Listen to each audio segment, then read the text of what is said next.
Hello' বন্ধুসকল, স্বাগতম জনাইছোঁ আপোনালোকক পুনৰ এবাৰ মোৰ অন্য এটি ভিডিঅ'লৈ।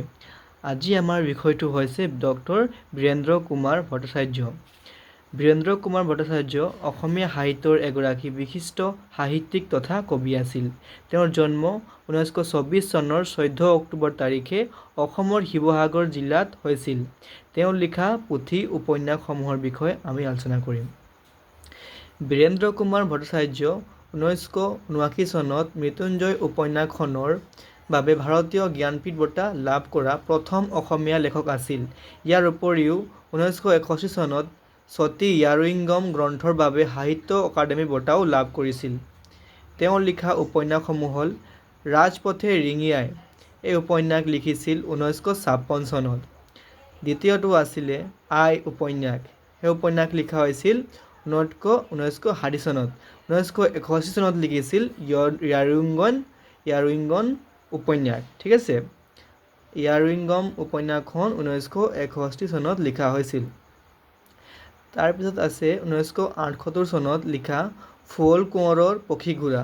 ফুল কোঁৱৰৰ পখীঘোঁৰা তেওঁ 1978 চনত লিখা হৈছিল। 1964 চনত তেওঁ শতঘ্নী নামৰ উপন্যাসখন লিখিছিল।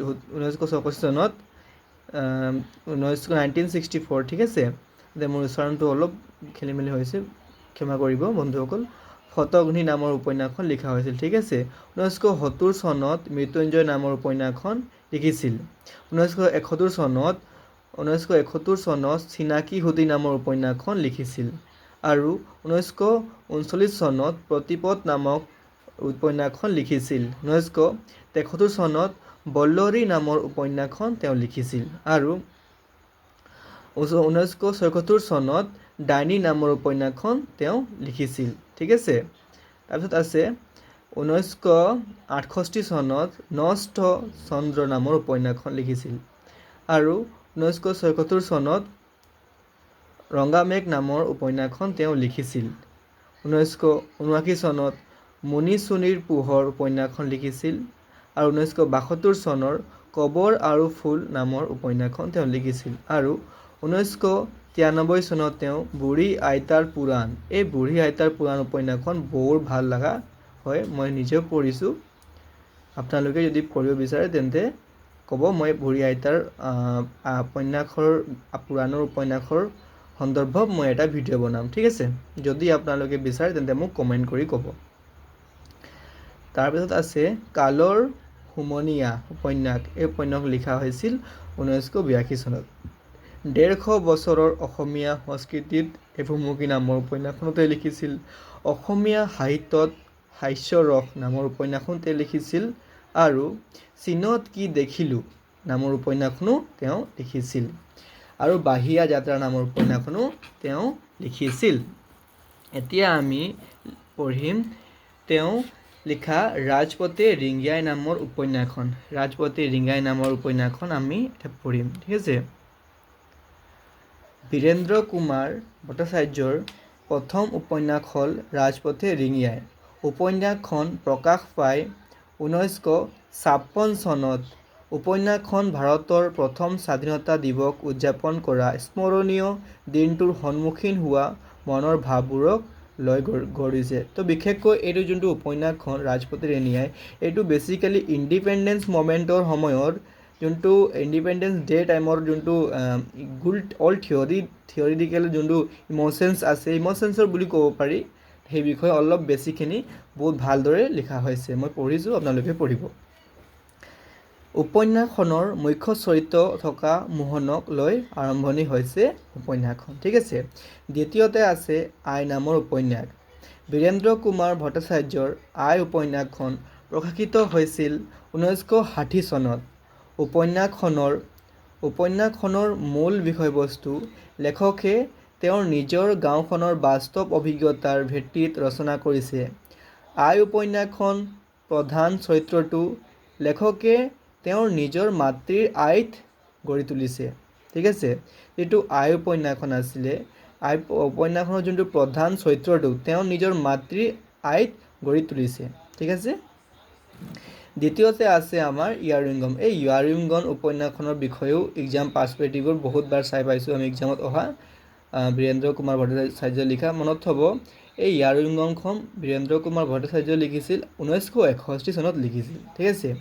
বীৰেন্দ্ৰ কুমাৰ ভট্টাচাৰ্যৰ ৰচিত ইয়াৰিংগম সাহিত্য অকাডেমী বঁটা বিজয়ী প্ৰথম অসমীয়া উপন্যাস আছিল। মানে বীৰেন্দ্ৰ কুমাৰ ভট্টাচাৰ্য ৰচিত ইয়াৰিংগম নামৰ উপন্যাসখনতে প্ৰথম সাহিত্য অকাডেমী বঁটা পাইছিল। ঠিক আছে। দ্বিতীয়তে আছে এইখিনি। ঠিক আছে। তো মানে কেমেৰাটোৰ এংগেলটো অলপ মিলা নাই, সেইটো কাৰণে অলপ ব্লাৰ আহিব পাৰে। ঠিক আছে। তেনে আৰম্ভ কৰিছোঁ। এই উপন্যাসখন 1960 চনত প্ৰকাশ পাইছিল। ভাৰতে স্বাধীনতা লাভ কৰা সময়ত টাংখুল নগা সমাজলৈ অহা বিভিন্ন ঘাট প্ৰতিঘাতৰ কাহিনীক লৈ এই উপন্যাসখন গঢ় লৈ উঠিছিল। নগা জীৱনৰ পটভূমিত ৰচনা কৰা উপন্যাসখনেই হৈছে ইয়াৰিংগম। ইয়াৰিংগম উপন্যাসখন বেছিকেলি নগা জীৱনৰ পটভূমিৰ বিষয়ে বিশ্লেষণ কৰা হৈছে। ঠিক আছে। তেওঁলোকৰ পটভূমিত ৰচনা কৰা এখন উপন্যাস। তাৰ পাছত আছে মৃত্যুঞ্জয়। 1979 চনত ভাৰতীয় জ্ঞানপীঠ বঁটা বিজয়ী প্ৰথম উপন্যাস হ'ল মৃত্যুঞ্জয়। 1970 চনত উপন্যাসখন প্ৰকাশ পায়। 1970 চনত জ্ঞানপীঠ বঁটা বিজয়ী প্ৰথম উপন্যাস আছিল মৃত্যুঞ্জয়। আৰু এই মৃত্যুঞ্জয়খন 1970 চনত প্ৰকাশ পায় আৰু 1979 চনত জ্ঞানপীঠ বঁটা এই উপন্যাসখনৰ বাবে পায়। ঠিক আছে। উপন্যাসখনৰ ৰচয়িতা আছিল ডক্টৰ বীৰেন্দ্ৰ কুমাৰ ভট্টাচাৰ্য। উপন্যাসখন পাছলৈ বাংলা, ইংৰাজী আৰু হিন্দী ভাষালৈ অনুবাদ কৰা হৈছিল। ভাৰতৰ স্বাধীনতা আন্দোলনৰ সময়ত অসমত এটা হিংসাত্মক ঘটনা ঘটাৰ এটা পটভূমিক লৈ ৰচিত হৈছিল। ঠিক আছে। ভাৰতৰ স্বাধীনতা আন্দোলনৰ সময়ত অসমত ঘটা হিংসাত্মক ঘটনাৰ এটাৰ পটভূমিক লৈ ৰচনা কৰা হৈছিল এই উপন্যাসখন। মৃত্যুঞ্জয় উপন্যাসৰ কাহিনী সংঘটিত হৈছিল নগাঁৱৰ বিভিন্ন অঞ্চলক কেন্দ্ৰ কৰি।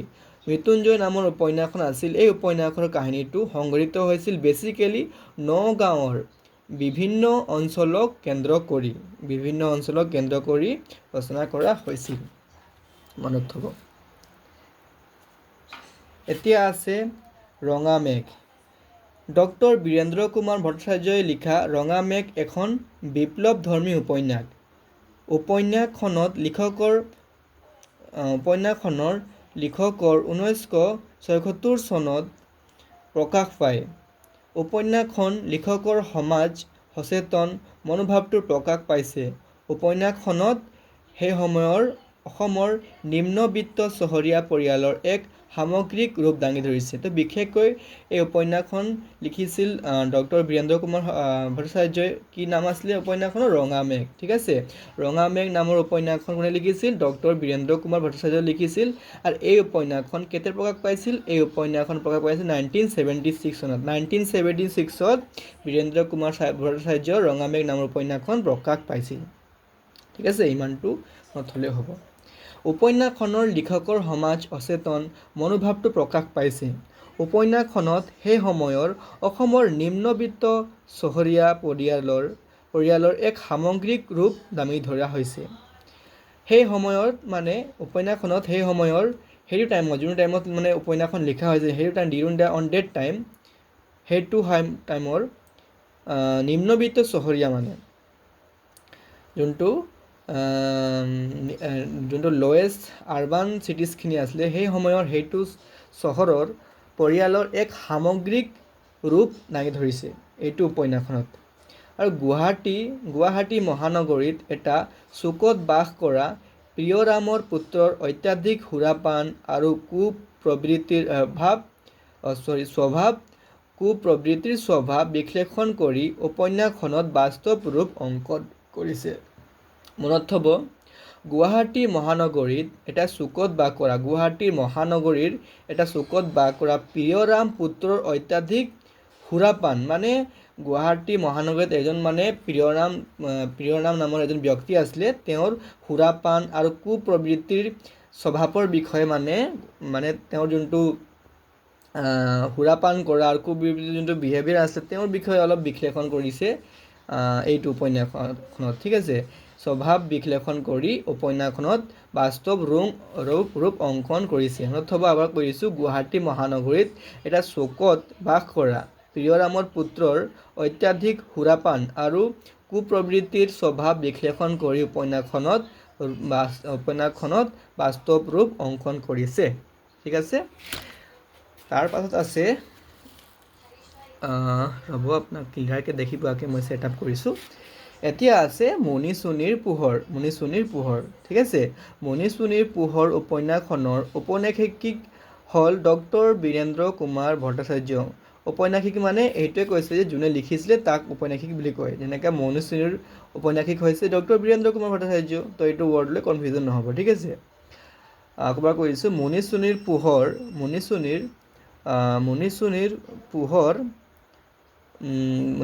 পোহৰ উপন্যাসখনৰ ঔপন্যাসিক হ'ল ডক্টৰ বীৰেন্দ্ৰ কুমাৰ ভট্টাচাৰ্য উপন্যাসখনত অসমীয়া সমাজত জাৰজ সন্তানৰ অৱহেলিতাৰ অৱস্থাৰ কথা উল্লেখ কৰিছে সমাজৰ ৰীতি নীতি আৰু কুসংস্কাৰৰ প্ৰতি বিদ্ৰোহী হোৱা মীনধৰ অধ্যাপকজন উপন্যাসখনৰ মুখ্য চৰিত্ৰ মানে কৈছে সমাজৰ ৰীতি নীতি আৰু কুসংস্কাৰৰ প্ৰতি বিদ্ৰোহী হোৱা এই ৰীতি নীতি আৰু কুসংস্কাৰৰ প্ৰতি বিদ্ৰোহী হোৱা মীনধৰ অধ্যাপকজনৰ উপন্যাসখনৰ মুখ্য চৰিত্ৰ মানে মীনধৰ অধ্যাপকজন উপন্যাসখনৰ মুখ্য চৰিত্ৰ ঠিক আছে ৰীতি নীতি আৰু কুসংস্কাৰৰ প্ৰতি বিদ্ৰোহী হোৱা মীনধৰ অধ্যাপকজন উপন্যাসখনৰ মুখ্য চৰিত্ৰ 1979 চনত উপন্যাসখন প্ৰকাশ পাইছে মনত থ'ব মণিচুনীৰ পোহৰ নামৰ উপন্যাসখন কোনে লিখিছিল ডক্টৰ বীৰেন্দ্ৰ কুমাৰ ভট্টাচাৰ্য কেতিয়া প্ৰকাশ পাইছিল 1979 চনত 1979 ঠিক আছে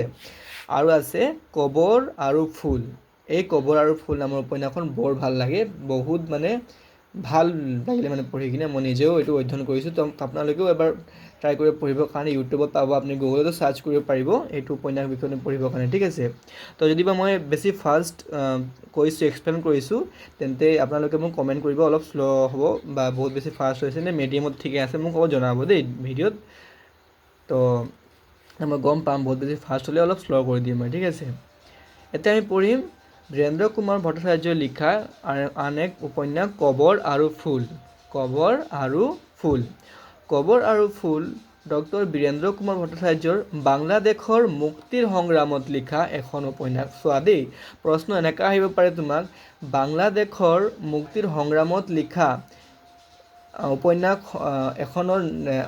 এখন কোনখন হয় বুলি তাত তোমাৰ অপশ্যনখিনি থাকিব হয় নাই তাত বহুত অপশ্যন থাকিব তোমাৰ চিনাকি হুতি নামৰ থাকিব পাৰে হকটকনি থাকিব পাৰে বা অন্য এটা লিটাৰেচাৰৰ সাহিত্যিকৰ তাৰ উপন্যাস থাকিব পাৰে মণিচুনীৰ পোহৰ থাকিব পাৰে তো মনত থ'ব ইমানটোৱে এই যোনটো যে কবৰ আৰু ফুল নামৰ উপন্যাসতে বাংলাদেশৰ মুক্তিৰ সংগ্ৰামত লিখা এখন উপন্যাস এই উপন্যাসটোৱে হৈছে বাংলাদেশৰ মুক্তিৰ সংগ্ৰামত লিখা মানে বাংলাদেশৰ মুক্তিৰ সংগ্ৰামত লিখা মুক্তিৰ সময়ৰ যোনটো সংগ্ৰাম কৰিছিল কি ধৰণে সংগ্ৰাম হৈছিল সেই সময়ৰ সংগ্ৰামৰ বিষয়ে এই উপন্যাসখনত বিশ্লেষণ কৰিছে কবৰ আৰু ফুল নামৰ উপন্যাসখনৰ আকবাৰ কৈ দিছোঁ মই কবৰ আৰু ফুল ডক্টৰ বীৰেন্দ্ৰ কুমাৰ ভট্টাচাৰ্যৰ বাংলাদেশৰ মুক্তিৰ সংগ্ৰামত লিখা এখন উপন্যাস কিমান চনত প্ৰকাশ পাইছিলে এই কবৰ আৰু ফুল নামৰ উপন্যাসখন প্ৰকাশ পাইছিলে 1970 চনত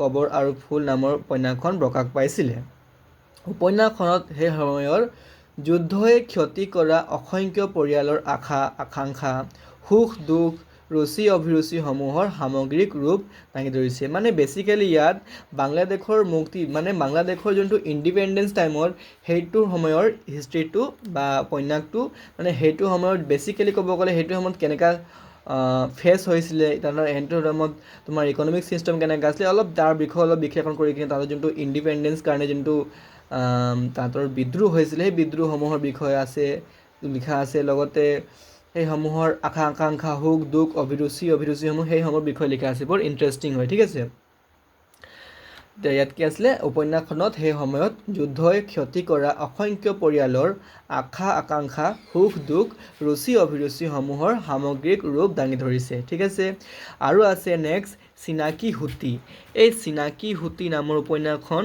ডক্টৰ বীৰেন্দ্ৰ কুমাৰ ভট্টাচাৰ্যই লিখিছিল মই অলপ এংগেলটো মিলাই লৈছোঁ ৰ'ব যাতে আপোনালোকক স্পষ্টভাৱে আহি পৰে ঠিক আছে চিনাকি হুতি এতিয়া আমি পঢ়িম চিনাকি হুতি ডক্টৰ বীৰেন্দ্ৰ কুমাৰ ভট্টাচাৰ্যই লিখা ডাইনীৰ ওপৰত আধাৰিত চাব দেই এনেকৈ প্ৰশ্ন আহিব পাৰে আপোনালোকৰ এক্সামত যে চিনাকি হুতি নামৰ উপন্যাসখন কোনে লিখিছিল সেনেকৈ আহিব পাৰে সেইটো আপুনি গম পাই যাব ডক্টৰ বীৰেন্দ্ৰ কুমাৰ ভট্টাচাৰ্য লিখিছে বুলি কিন্তু মনত থ'ব যে ডক্টৰ বীৰেন্দ্ৰ কুমাৰ ভট্টাচাৰ্যই লিখা ডাইনীৰ ওপৰত আধাৰিত উপন্যাসখন কোনখন ঠিক আছে বা এনেকুৱা হ'ব পাৰে যে ডাইনীৰ ওপৰত আধাৰিত ডক্টৰ বীৰেন্দ্ৰ কুমাৰ ভট্টাচাৰ্যই লিখা উপন্যাসখন কোনখন তো মনত থ'ব যে চিনাকি হুতি নামৰ উপন্যাসখন ডাইনীৰ ওপৰত আধাৰিত এখন উপন্যাস মনত থ'ব চিনাকি হুতি 1971 চনত উপন্যাসখন প্ৰকাশ পায় কেতিয়া প্ৰকাশ পায় 1971 চনত 1971ত এই উপন্যাসখন প্ৰকাশ পায় 1971ত